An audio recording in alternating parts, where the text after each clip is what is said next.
오늘 말씀은 로마서 1장 1절로부터 7절까지를 제가 봉독해 올립니다. 예수 그리스도의 종 바울은 사도로 부르심을 받아 하나님의 복음을 위하여 택정함을 입었으니 이 복음은 하나님의 선지자들을 통하여 그의 아들에 관하여 성경에 미리 약속하신 것이라.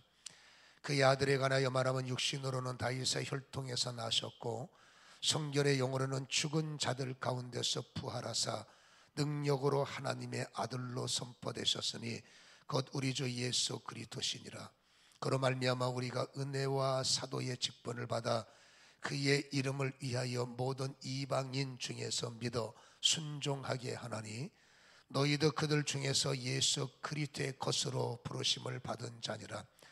로마에서 하나님의 사랑하심을 받고 성도로 부르심을 받은 모든 자에게 하나님 우리 아버지와 주 예수 그리스도로부터 은혜와 평강 있기를 원하노라. 아멘. 새날을 맞이했고 1월 1일이 주일이란 말이에요. 특별한 시간, 특별한 날이기 때문에 송구 영신 예배를 통해서 상호간에 인사를 했지만 그래도 오늘 첫날이기 때문에 앞뒤로 새해 복 많이 받으세요 인사 한번 합시다. 새해 복 많이 받으세요. 아니 눈 깔지 마시고 서로 눈 좀 보면서 하세요. 왜 눈을 깔고 하세요? 눈 보고. 다시 한번 새해 복 많이 받으세요. 저도 인사드립니다. 새해 복 많이 받으세요. 감사합니다. 할렐루야. 회복합시다. 회복합시다. 옆 사람 회복하세요. 뭘 회복해요? 권위를 회복하셔야 돼. 권위를 회복하시기 바랍니다. 가정도 권위를 회복하시고 우리 사랑하는 성도님들 믿음의 권위, 영적 권위, 교회도 권위를 회복하고 올 한 해에는 하나님께서 갑절의 은혜를 부어주셔서 정말로 가정과 여러분의 자녀들과 여러분 자신들 교회도 갑절의 회복, 갑절의 부흥이 일어나기를 그 어느 때보다 기대합니다. 축복합니다. 하나님의 영광이 나타나기를 소원합니다. 성경 66권이 어디가 어느 챕터가 더 중요합니까? 라고 물어보면 여러분 대답이 어려워요. 왜냐하면 그 말씀의 한 장 한 절마다 하나님의 비밀이 감춰져 있고 어떤 자들에겐 그 비밀이 안 열렸기 때문에 어렵게 보이기도 하지만 어떤 분에게는 그 비밀이 열려지면 거기서 꿀이 흐르거든요. 거기서 생수가 흐르거든요. 그러니까 그 말씀을 통해서 와 이게 이 말씀이었나 감격하는 분도 많고 저도 마찬가지죠. 그래서 어느 성경 어느 장이 더 중요합니까? 물어보면 여러분 성경은 66권 1절로부터 마지막 절까지가 다 중요하다를 강조할 수밖에 없는데 꼭 그럼에도 불구하고 더 와닿는 더 중요하다는 성경이 어딥니까? 라고 꼭 물어본다면 저는 구약에서는 창세기요 신약에서는 로마서를 강조하고 싶어요.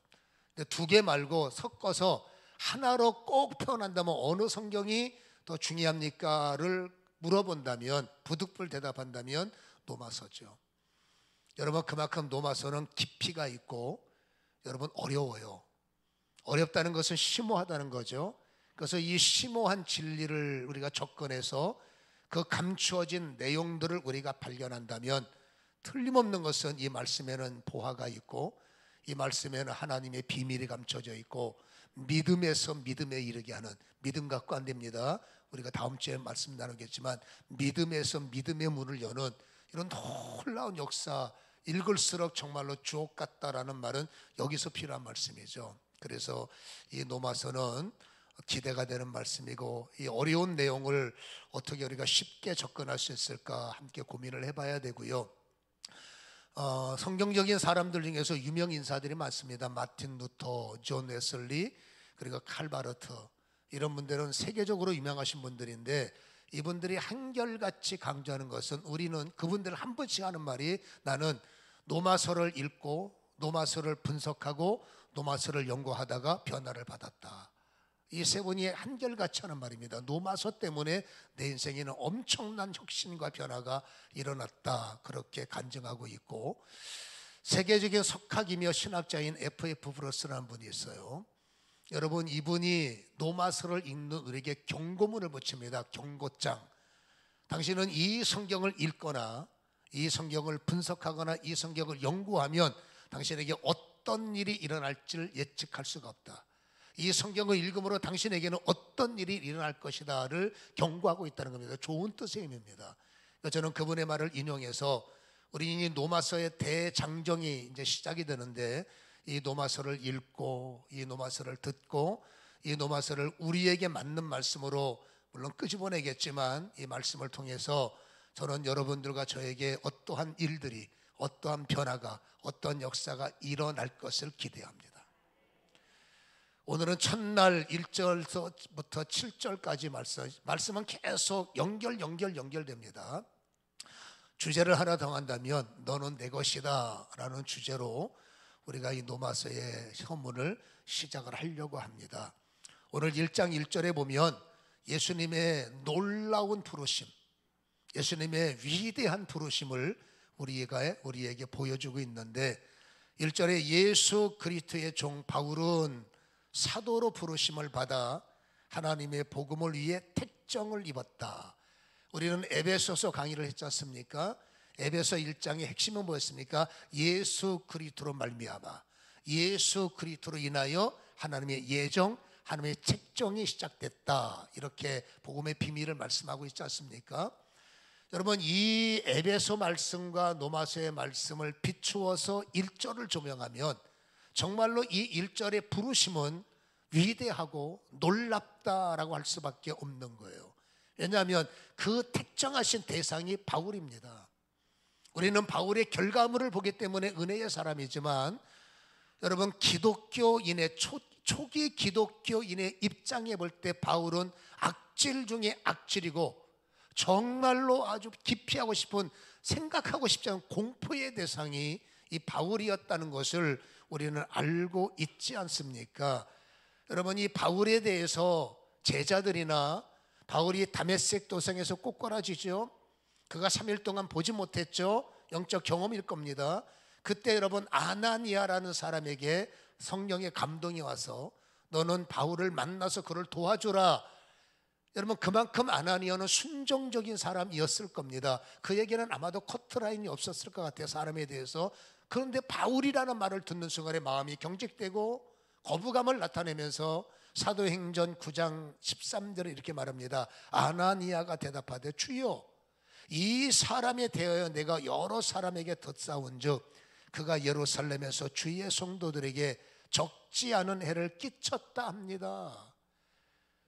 그의 변화 소식을 제자들이 듣고 안 믿어집니다. 21절에 이렇게 또 말합니다. 듣는 사람이 다 놀라 말하되 이 사람이 예루살렘에서 이 이름을 부르는 사람들을 멸하려 하던 자가 아니냐.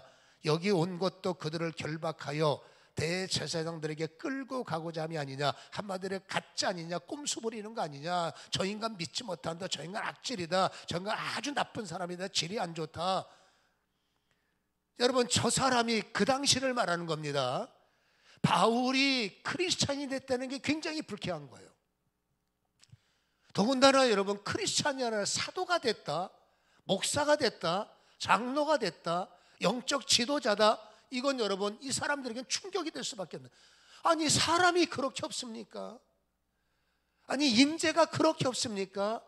왜 많고 많은 사람과도 저런 악질 같은 인간을, 저 인간 때문에 우리 부모가 죽었고, 저 인간 때문에 우리 형제가 감옥에 끌려갔고, 저 인간 때문에 여러분, 교회의 입장을 볼 땐 교회에 해를 끼쳤고, 여러분, 사람들에게는 가해자들이고 상해자들이고 옥에 가두고 핍박자고 박해자고 교회에 불질르고 예수 이름을 모욕했던, 여러분, 저런 악질 같은 악질이 어떻게 교회에 오는 것도 불쾌한데 목사란 말입니까? 아니, 사도란 말입니까? 이거는 그들에게 충격이 될 수밖에 없어서 모든 건 다 받아들여도 저 사람은 아닙니다. 그게 그 당시의 분위기일 수밖에 없다는 거예요. 그분들의 입장에서는 이해가 되지만 우리는 하나님이 누굽니까? 예수님이 누굽니까? 심판의 주잖아요. 여러분, 심판의 주, 심판하시는 시선이 있어요. 심판하시는 판단력이 있습니다. 그 심판의 눈으로 세상이 말하는 의인, 세상이 말하는 죄인, 세상이 판단하는 좋은 사람, 세상이 말하는 그런 사람 심판의 주는요 똑같습니다. 우리는 분별해서 이랬다 저랬다라고 판독하지만 심판의 주, 우리는 노마서를 읽어가면서 3장을 마주하게 되고 그 3장 10절과 23절에는 의인이 없나니 하나도 없더라. 모든 사람들이 죄를 범하였기에 하나님의 영광에 이르지 못하더라. 의인이 아닌 자들이, 세상에서는 의인이라고 그래요. 그러나 하나님으로 의인도 아닌 사람들이 하나님의 영광을 위해서 표창장을 받는 게 아니라 세상에서 착한 마음으로, 나쁜 건 아니죠. 그러나 하나님의 영광으로 볼 때는 하나님의 영광에 축도 안 되는 사람들, 그러니까 심판자의 냉정한 눈으로 심판한다면 모든 사람은 심판받을 수밖에 없다, 그 말이죠. 여러분, 하나님의 눈으로 볼 때는 그렇게 저 인간은 예수 믿으면 안 됩니다 판단하는 너나, 교회에 불질른 여러분 바울이나, 심판자의 눈으로 볼 때는 똑같다는 거예요. 여러분, 이 심판의 주로만 끝난다면 어떤 사람이 교회 문을 열고 들어올 수 있을까요? 심판의 날카로운 눈빛과 심판의 날쌘 검은함 우리를 찔러대신다면 과연 누가 저 교회 문을 열고 들어와서 은혜를 받을 수 있을까요? 아마도 없을 겁니다. 그러나 우리 주님은 심판주로 끝나는 것이 아니라 구원의 주가 되십니다. 사랑의 주가 되십니다. 7절에 노마에서 하나님의 사랑하심을 받고 성도로 부르심을 받은 모든 자에게, 노마 사람들은 이방인들입니다. 복음으로 볼 때 그 이방인들을 사랑하신 주님, 그 이방인들을 구원하신 주님, 심판의 눈이 아니라 여러분 심판이 작동되기 전에 구원의 눈으로, 사랑의 눈으로, 죄인을 사랑의 눈으로, 교회를 불질른 바울을 구원의 눈으로, 그게 우리하고 다른 점임을 우리는 알 수가 있지요. 여러분, 하나님은 우리에게 시딤 나무의 비밀을 오픈하셨어요. 하나님의 생명의 말씀을 출애굽하는 이스라엘 백성들에게 제공을 하셨죠. 모세를 대표 저자로 불러일으켜서 이것은 너희가 지킬 나의 말이다. 여러분, 하나의 말씀판을 만들어서 하나님의 손가락으로 친히 친수 그 10개의 계명, 1에서 하나님의 계명, 5에서부터는 인간의 계명을 친히 접어주시고 이 돌판 2개를 갖고 모세가 내려오지 않았습니까? 그리고 이 돌판 2개를 담을 수 있는 법궤를 만들었을 때 우리는 그 법궤의 원리를 압니다. 출애굽기 25장 10절의 말씀을 보면 여러분 이런 말씀이 기록하죠. 그들은 조각목으로 라고 말합니다. 궤를 짜되 길이는 2뼘 반, 넓이는 1뼘 반, 그리고 높이는 1뼘 반 되게 하라. 여기서 조각목, 원문에는 아카시아 나무 점 찍고 시딤 나무라고 되어 있어요. 여러분 다시 봅니다. 다른 것도 아니라 하나님의 거룩한 친히 손가락으로 적어 놓으신 놀라운 거룩한 말씀의 2판. 적어도 여러분 이 거룩함을 담으려면 어떻게 여러분 시딤나무입니까? 심히 들더라도 사람을 보내서 가장 좋은 백향목, 가장 좋은 향나무, 가장 좋은 나무를 가지고 와서 공수해 와서 그것으로 여러분 그것으로 궤를 만들고 그 안에다가 말씀을 집어넣어야지. 어떻게 광야에서 가장 흔해 빠진 거, 제목으로는 쓸 수 없는 저 아카시아 나무, 시딤나무, 가장 흔한 나무를 꺾어다가 그것으로 법궤를 만듭니까? 이게 마음에 안 드는 거예요. 그러나 하나님이 명령하시니까 대들지는 못하고 예 하면서 법궤를 만들 때 왜 하필이면 이런 쓸모없는 나무를 갖다가 이 법궤를 만드느냐, 이게 이해가 되겠습니까? 근데 중요한 것은 여러분 법궤니까 아카시아 나무니까 치다 보면 손도 찔리고 만들다 보면 불쾌하기도 하고 기분도 나쁘고, 그러나 여러분 말씀이니까 어쩔 수 없이 법궤를 만들고 명령의 설계도처럼 위에다가 금으로 장식하고 리본을 묶고 그렇잖아요. 이런 거 이렇게 장식을 하고 만드니까 이게 여러분 백향목으로 만든 건지 이게 여러분 시딤나무로 만든 건지, 만들기 전에는 툴툴거렸던 사람도 다 만들고 나니까 표시도 안 나고 그리고 더 중요한 그 안에 하나님의 말씀을 넣으니까 모든 백성들이 경배하고 모든 백성들이 엎드리고 모든 백성들이 예배할 때 놀랍게도 여러분 시딤 나무 안에 위에 성령이 임하시고 두 그룹의 천사가 운행을 하고 어떤 영적 원리를 우리에게 말하는 겁니까? 여러분 하나님의 눈을 볼 때 의인도 죄인도 똑같은 죄인이요, 하나님의 눈을 볼 때 잘하는 사람 못하는 사람 다 똑같은 사람들이에요. 하나님은 여러분 잘한다고 구별하고 못한다고 외면하고 그 하나님이 아닙니다. 하나님은 시딘 나무와 같은 우리일 수도 있어요. 여러분 잘하는 사람도 하나님의 심판으로 볼 때 별 짤 것 없고 별 볼 일 없는 하나님의 영광으로 볼 때 이 세상의 부요함이 시딘 나무만 못한 거지요. 하나님의 많고 많은 나무 가운데 그런 천한 나무를 선택하셨다는 것은 하나님의 구원의 중심이요 하나님의 구원의 의지라는 것을 우리에게 분명히 보여주는 겁니다. 문벌 보지 않습니다. 여러분 돈 있고 없음을 따지지 않습니다. 얼만큼 배웠느냐 학벌도 보지 않습니다. 너 얼만큼 능력 있느냐 그런 것 따지지 않습니다.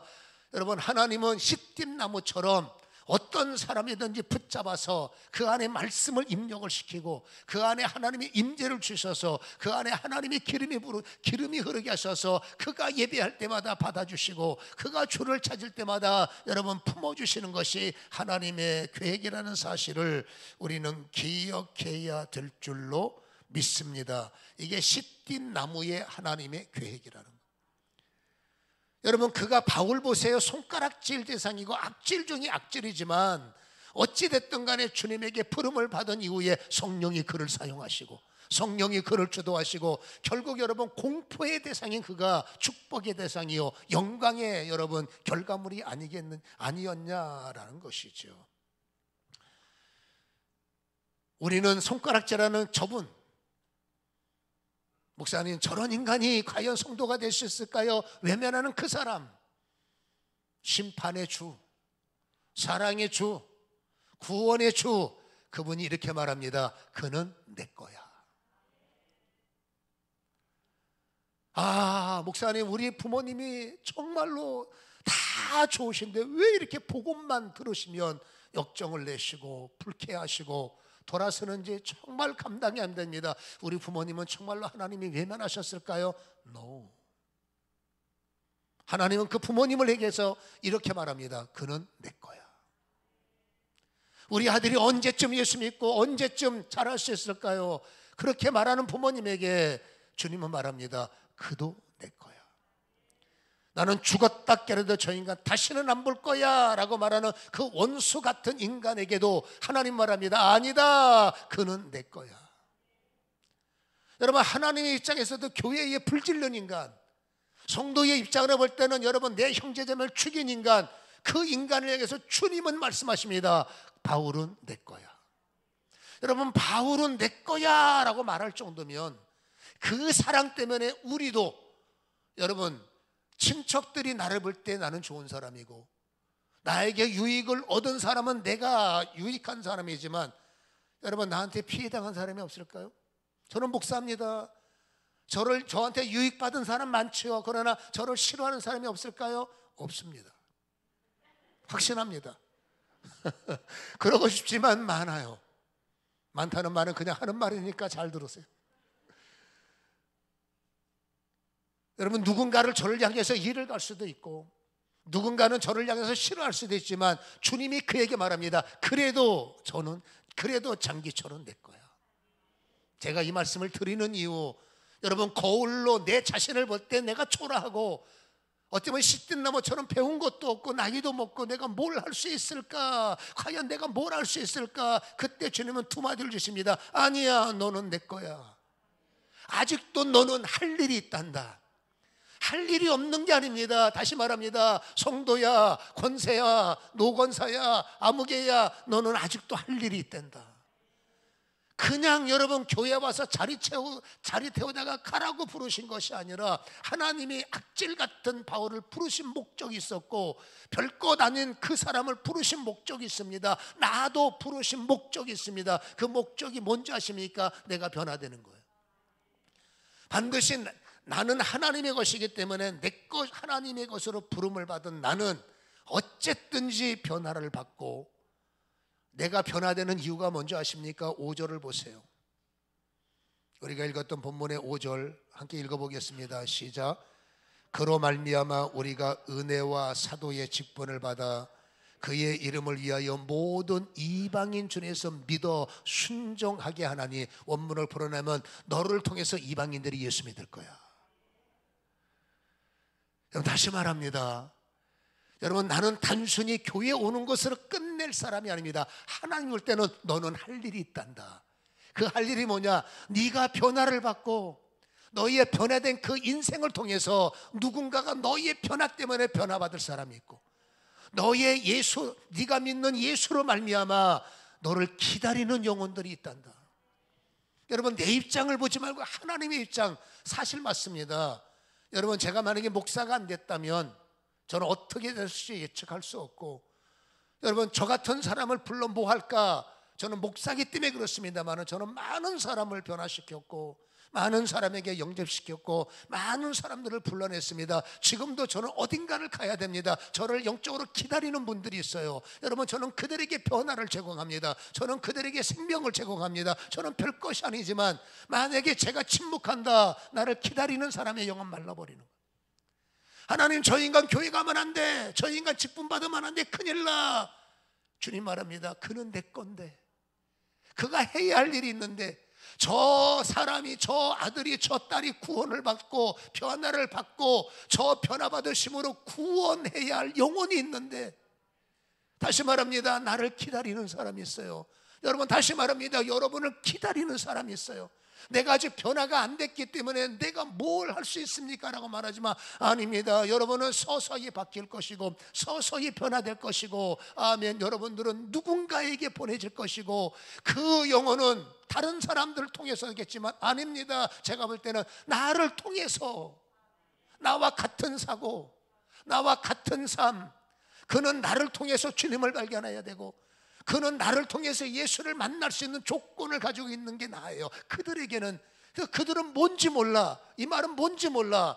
그러나 그들은 내가 필요해. 그리고 나는 그들을 변화시켜야 돼요. 하나님의 영적 기대는 이런 겁니다.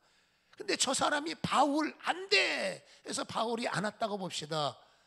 여러분, 하나님의 복음사에게 엄청난 손실과 바울 때문에 구원받아야 할 사람들이 여러분 영적 미아가 돼서, 그렇잖아요. 파멸됐다면 저 바울은 죽어도 안 돼 라고 말했던 당신이 그 책임을 줄 수 있을까라는 거죠.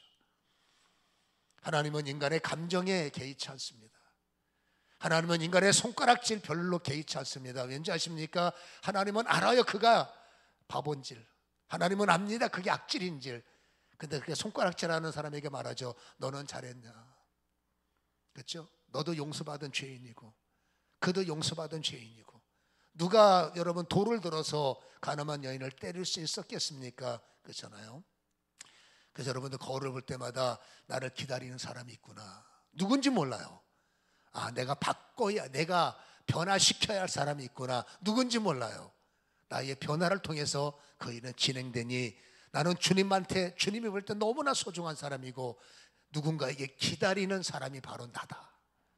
누군가가 기다리는 사람이 바로 저 사람이다. 그러니까 저 사람은 내가 미워할 수 없어. 왜? 주님의 것이니까. 주님이 반드시, 주특기가 뭡니까? 주님은 바꿀 수가 있는 분이에요. 여러분, 예수가 누굽니까? 3절에 보니 그의 아들에 관하여 말하면 육신으로는 다윗의 혈통에서 나셨다. 여러분, 예수님은 완벽한 인간으로 이 땅에 오셨어요. 우리가 알고 있는 이상으로 우리는 성탄절을 지내왔지 않습니까? 여러분, 성탄절에서 내가 발견한 예수보다 더 완벽하고 더 온전한 인간으로 이 땅에 오신 분이 예수입니다. 그리고 그분은 여러분 정말로 흠이 없고 완벽한 6절에 4절에 말하죠. 성결의 영으로는 죽은 자들 가운데서 부활하사 능력으로 하나님의 아들로 선포되셨으니 곧 우리 주 예수 그리스도시라. 할렐루야. 여러분, 예수님은 그 영혼을 바꿀 수 있고, 예수님은 여러분 그 바울을 덮을 수 있고, 예수님은 인간 같지 않다고 학을 때는 그 영혼을 유일하게 예수님은 새 것으로, 예수님은 성결하게, 예수님은 능력으로 그를 덮어낼 수가 있다는 겁니다. 왜? 예수는 완벽한 피를 갖고 이 땅에 오셨어요. 생명의 피를 말하는 겁니다. 구원의 피를 말하는 겁니다. 흠이 있는 피가 아니라 완벽한 인간으로 나를 위해서, 그를 위해서 십자가에 죽으신 것 우리는 알고 있지 않습니까? 그 완벽한 피가 흘러 인류를 덮었고 저와 여러분들을 덮었고 그를 덮기를 원하시는 거예요. 여러분, 그 피가 덮여지는 순간에 예수님은 성결의 영이십니다. 성결의 원뜻은 완벽한 거룩함이라는 거예요. 여러분, 예수님은 완벽한 인간으로 오셨고 완벽한 하나님으로 이 땅에, 하나님이신데 이 땅에 오셨다는 것을 성결의 영이 증거하고 있지 않습니까? 그분은 여러분 나를 위해서 죽었어요. 저 영혼을 살리려고. 그냥 놔두면 지옥 가니까, 그냥 놔두면 당신이, 이 사람이 구원할 사람을 구원도 못 해보고 지옥 가니까 예수의 피로 그 인간을 씻어내고 완벽한 성결의 능력으로 부활의 능력을 그에게 덮어주시는 겁니다. 여러분, 저도 피로 덮인 사람이에요. 저도 주님의 부활의 능력으로 덮인 사람이에요. 그래서 그 순간에 저는 하나님의 아들, 하나님의 목사, 하나님의 사람으로 부름을 받은 것처럼 오늘 성경이 이렇게 말하죠. 그도 예수의 피로 씻김받고 부활의 능력으로 덮여지고 하나님의 아들로 부르심을, 하나님의 자녀로 부르심을 받은 우리는 이 회방, 이 놀라운 일에 감정 때문에 방해자가 될 수가 없다는 사실을 우리는 기억해야 될 겁니다. 완벽하신 예수님은 자신 있습니다. 저 아들을 내가 바꾸리라. 예수님은 정말로 자신 있습니다. 나는 깎아낼 수가 있다.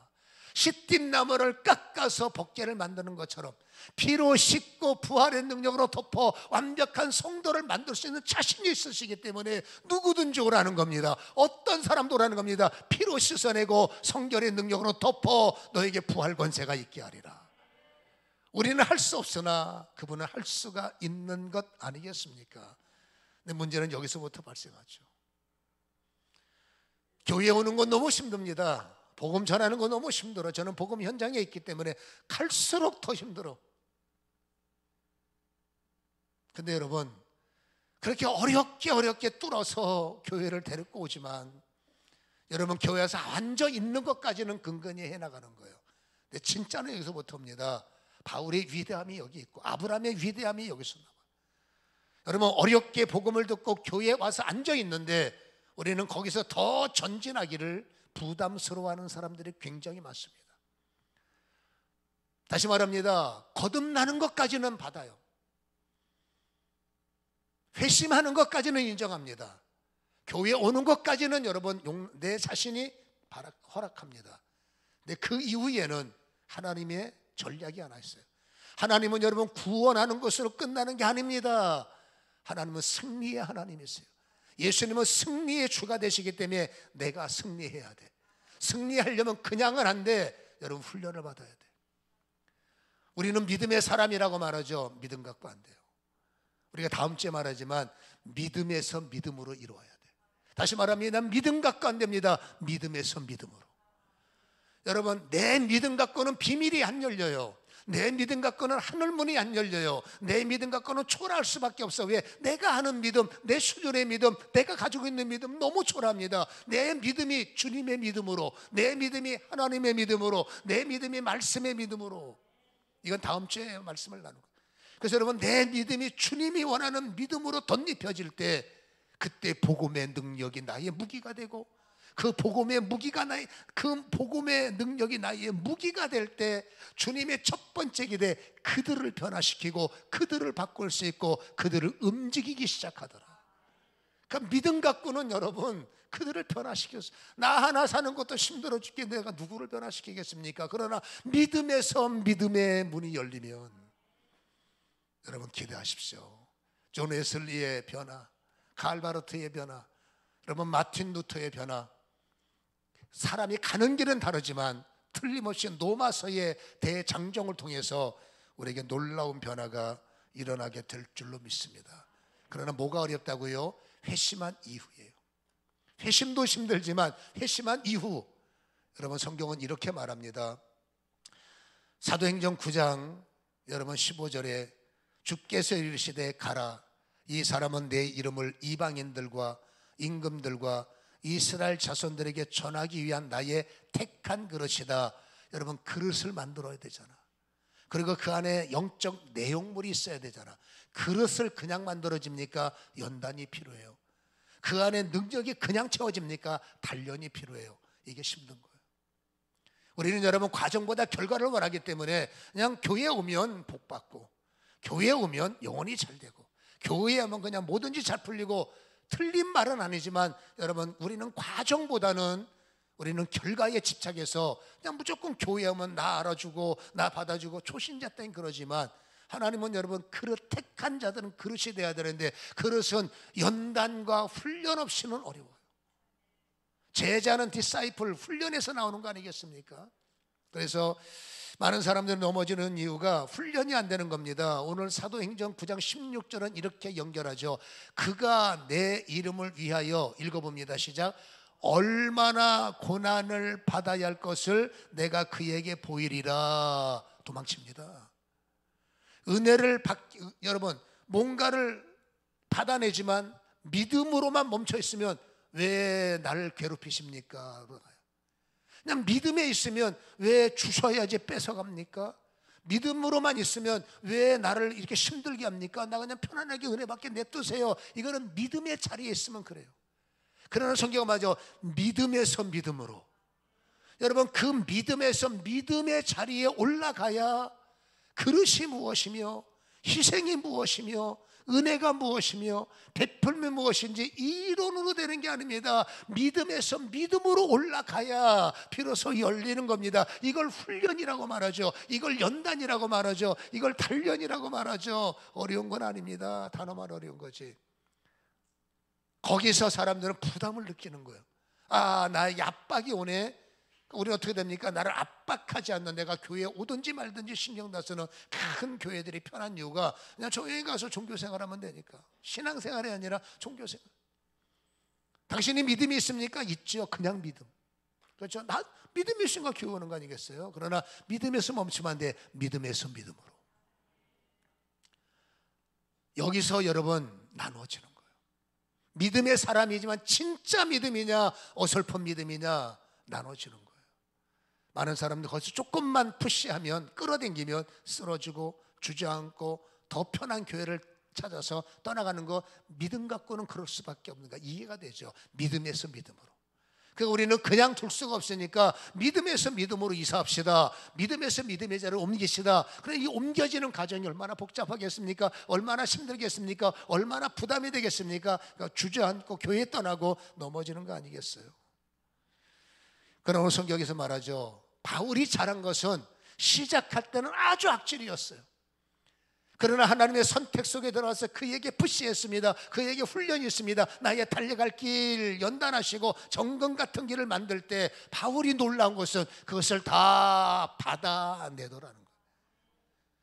하나님의 훈련을 다 받아들이더라는 거예요.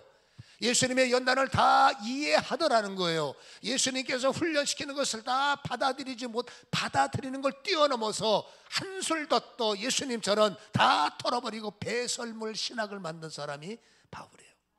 그러니까 바울은 여러분 회심이라는 믿음에서, 주님이 원하는 십자가의 믿음으로, 교회만 다니는 믿음에서, 일하는 자의 믿음으로, 약한 자의 믿음에서, 여러분 약한 자들을 끌어내는 믿음으로. 이거 지금 다 하면 다음 주에 할 말이 없는데 여러분 이게 중요해요. 저는 우리 열방의 성도님들이 여러분 이제 좌편에 있는 믿음이 아니라 힘들지만 여러분 움직이셔서 믿음으로 이동하셔서 주님이 원하시는 믿음의 자리로 옮겨지고, 이 자리여야 기름 부음이 채워지고, 이 자리여야 영광이 채워지고, 여기는 여러분 부스러기 은혜예요. 기왕이면 왜 우리가 부스러기 은혜 먹다가 주님 나라 갑니까? 주인공이 돼야지. 할렐루야. 그래서 여러분 다시 말합니다. 바울은 그걸 다 받아냈어요. 아브라함도 다 받아냈어요. 다윗도 다 받아냈어요. 여러분 받아낸 사람을 믿음의 사람이라고 하고, 훈련을 이긴 사람을 믿음의 사람, 믿음의 선인이라고 하지 않습니까? 우리는 엑스트라 인생으로 그냥 여러분 작은 믿음을 갖고 사는 자가 아니라 하나님이 기대하시고 하나님이 원하시는 간증자들, 그래서 나를 통해서 나를 기다리는 영혼들을 결국 하나님의 나라로 인도하는 이런 축복의 사람들로 바뀌어지시기를 다시 한번 주님의 이름으로 간절히 축원합니다. 여러분, 말씀과 믿음으로 회복하라. 교회의 권위를, 개인의 권위를, 가정의 권위를 회복하라. 올 한 해 동안에 여러분들이 자주 듣게 되는 말씀이 히브리서 4장 2절일 수밖에 없는 것이, 여러분 4장 2절에 이렇게 말하죠. 한번 읽어보겠습니다. 시작. 그들과 같이 우리도 복음 전함을 받은 자들이나 들은 바 그 말씀이 그들에게 유익하지 못한 것은 듣는 자가 믿음과 결부시키지 못한다. 복음 전하는 자들로 선택을 받았는데 우리는 저 전진하지 못하는 이유는, 여러분, 말씀만 듣고 끝나는 거예요. 말씀만 이해하고 주일날 와서 말씀 받는 게 너무 중요하죠. 그러나 여러분, 말씀만 받으면 이론의 사람들, 말씀만 들으면 지식의 사람들, 머릿속에 창세기가 어떻고 노마서가 그랬대, 뭐 칼바르트가 그렇게 됐대, 이랬대 저랬대, 아는 건 많은 거죠. 모르는 거보다 100번 낫지만, 그러나 성경이 말합니다. 네가 머릿속에 가지고 있는 그 말씀이 너의 삶을 어떻게 유익화시키느냐, 네가 가지고 있는 기도의 상식이 정말로 너의 삶 속에 어떤 열매를 끄지고 받니, 네가 알고 있는 성령의 능력이라는 단어가 너의 삶 속에 결정적으로, 어저께 우리가 여러분 송구영신 예배 때 하나님은 진동을 준비하셨어요. 둘이 아닌 자들에게 진동을, 내가 산을 진동시키리라, 나라를 진동시키리라, 저들을 진동시키리라. 근데 이들은 여러분 진동을 몰라. 내 힘으로 진동, 내 언어로 진동, 내 지식으로 진동 안 된다. 내가 진동해야 된다. 그래서 진동이 그 자리를 덮을 때, 진동이 홍해를 덮을 때, 진동이 여리고를 짚을 때, 진동이 창세기를 덮을 때 어떤 일이 일어났습니까? 진동의 결과를 우리는 받지 않습니까? 똑같은 겁니다. 여러분, 말씀이 그냥 이해로만 끝나면, 지식으로만 끝나면 아는 자의 삶이 돼요. 지식을 가지고 있는 자 능력은 없어요. 세상을 움직일 만한 충격은 없어요. 여러분, 말씀이 믿음이 될 때, 말씀과 믿음이 결합이 될 때, 말씀과 주님이 원하는 믿음에서 믿음의 결합이 일어날 때 교회는 회복이 일어나고, 가정도 회복이 일어나고, 성도도 회복이 놀랍게 일어난다는 사실을 우리는 잘 이해하셔서 우리가 앞으로 뭐 할 건가? 이거 할 겁니다. 말씀을 믿음으로 결부시키고, 어떻게 하든 이 믿음의 사람이 되어서 믿음에서 믿음의 결론을 이루는 이런 역사. 그래서 정말로 내년에는 올 한 해는 작년의 영광보다 올 한 해의 영광이 갑절 이상이 되는, 그래서 자랑할 것이 많아지고 간증할 것이 많아지고, 제가 여러분 한 해를 넘어오면서 이게 됐습니다. 하나님, 올해 우리 교회는 변화의 해가 돼야 되고, 우리 교회도 굉장히 극성맞잖아요. 주님이 양이 안 차요. 그래서 더 영적으로 살아 움직여서 성도 한 분 한 분이 영적인 파워를 가지고, 스피릿을 가지고 세상을 변화시키고 내가 변화되고 살아나는 이런 기쁨의 메신저들로, 행복의 메신저들로 세상을 주도하시기를 다시 한번 주님의 이름으로 간절히 축원합니다. 기도하겠습니다.